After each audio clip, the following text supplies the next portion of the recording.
না এরকম মনে হয় নাই, যেটা হচ্ছে আলহামদুলিল্লাহ। হয়তো বা হইতেও পারতো এটা, বাট এটা আমার হাতে নাই। তো যেটাই হয়েছে ইনিংসটা শেষ করতে পারছি, এটাই ভালো লাগছে নিজের কাছে। আহ, হ্যাঁ অবশ্যই আমি এনজয় করছি। চেষ্টা করছি নিজেকে কিছুটা সময় দেওয়ার। বল একটু লেটে আসতেছিল, যদি আমি আমি চিন্তা করছি আমি আর দাদা যদি আমরা নিজেদের সময় দিই তাহলে হয়তো পরে আমরা এটা কাভার করতে পারবো। তো সেম প্ল্যানে আগে এসে আমি নিজেকে একটু সময় দিছি এবং বাজে বল পানিশ করছি। আমি কখনো ভাই এইভাবে চিন্তা করি না।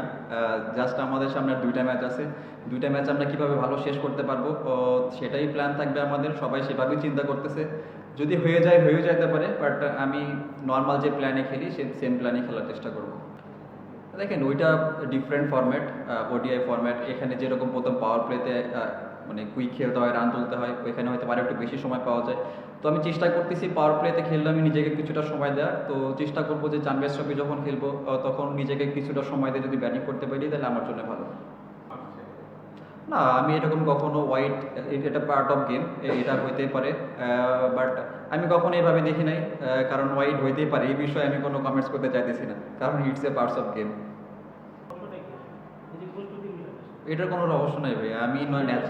আমি ন্যাচারালি এরকম খেলি, প্র্যাকটিসে ট্রাই করি নিজের যেটা স্ট্রং জোন সেটা নিয়ে কাজ করার, এবং যেটা আমার গেমে যে ভুলগুলো হয় সেগুলো নিয়ে কাজ করার। তো এটার কোনো রহস্য নাই ভাই, জাস্ট আমি নর্মাল ন্যাচারাল খেলা খেলি।